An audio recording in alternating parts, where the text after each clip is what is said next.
Boy, have I got something good for you guys today. It's an Instapot, it's nice and full, and let me tell you this, it ain't French onion soup. It's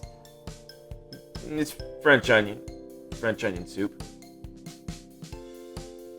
It's Some Guy Who Cooks, starring Brett Picorni.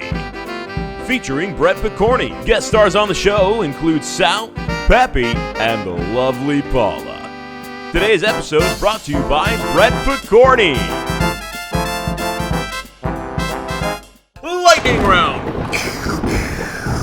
This is gonna be a fast cook today, guys, and that's because French onion soup is French and fast. Seriously, if you've never made it before, it really could not be easier. You only really need 2 ingredients: beef broth and a buttload of onions. Go get yourself some marrow bones, throw them in a stock pot or a crock pot or an Instapot, whatever kind of pot you're using. Fill them up with enough water to cover those marrow bones and let it simmer.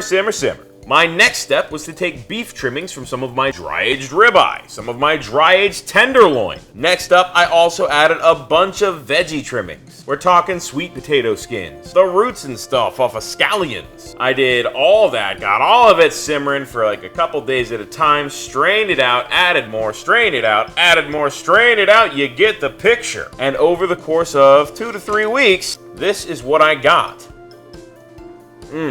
It is just a strong, beefy smell, not like fart beef, okay? And it's really kind of, like I said, caramelized. I've got here some black pepper, freshly ground, and I'm just gonna get that right on in there. I like it nice and peppery, so I'm adding a fair amount. Then, boom, accent. You don't need too much, and it adds so much flavor. And finally, salt, because everything needs salt. Give it a little stir. Give it a little taste, and you'll find out what it needs. Next up, the main event, a buttload of onions. Ow, that splashed me. It's hot and tasty. Let's go ahead and get it all in here, and we'll give it one more good stir for good measure. For now, one more little tasty poo. That's where it's at. Oh, that's gonna be good. Simmer away, my darling, simmer away. Catch you guys in a few.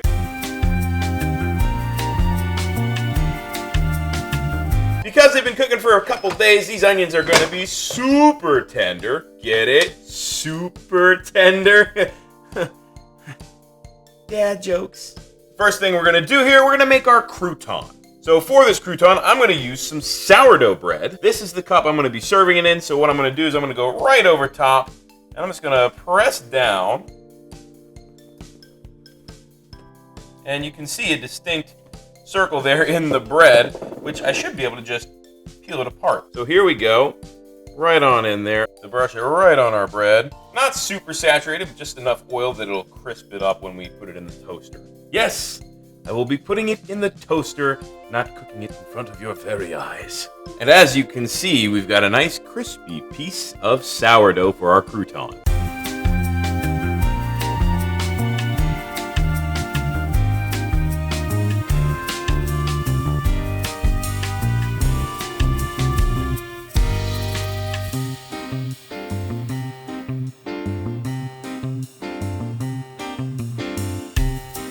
Now for the pretty part. We're gonna assemble this nice ladle of French onion soup. First things first, a nice big ladle full of onions, followed by one with plenty of broth.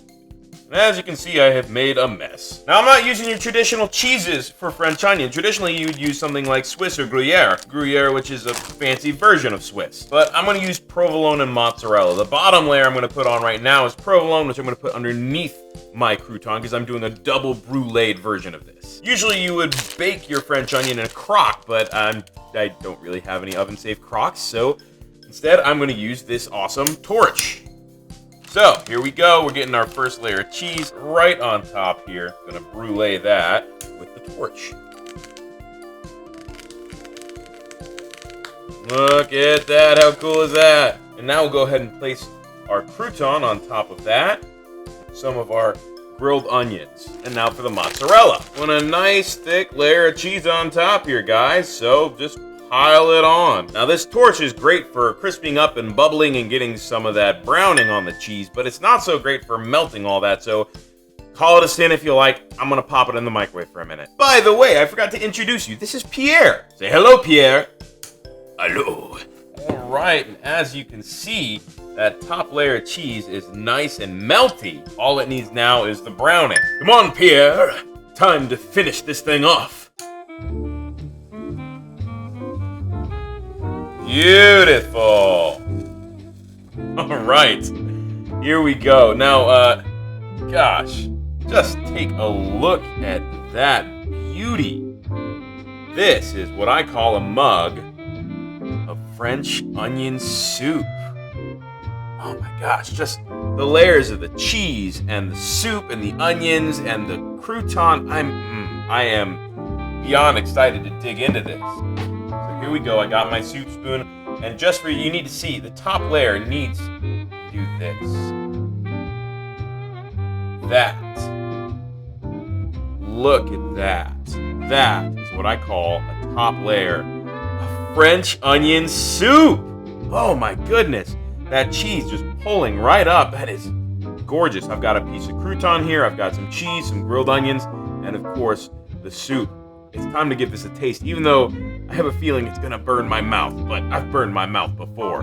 Links, just watch all my videos and I guarantee I'll burn my mouth in most of them. All right, here we go.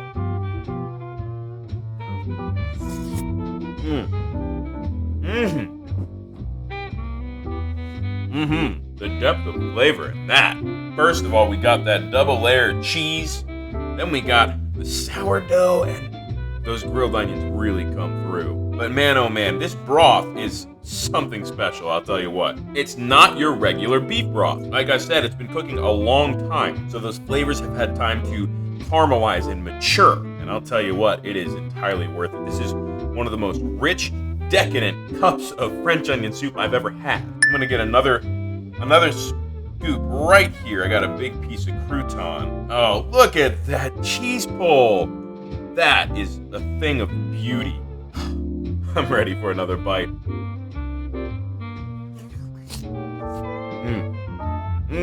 You know, guys, I grew up cooking with Mom and my brothers. We didn't make French onion soup, mind you, but we did cook together. I didn't make a ton of stuff. It wasn't until I started reaching early college that I really started to come into my own. And even then, I never took any official cooking classes. Any professional chef watching this will tell you, yeah, that guy's not a chef. He's just some guy who cooks, which is entirely true. But you know what? This is dang tasty. Everybody starts somewhere. If you're not a cook yet, maybe this will help you out. Till next time, guys.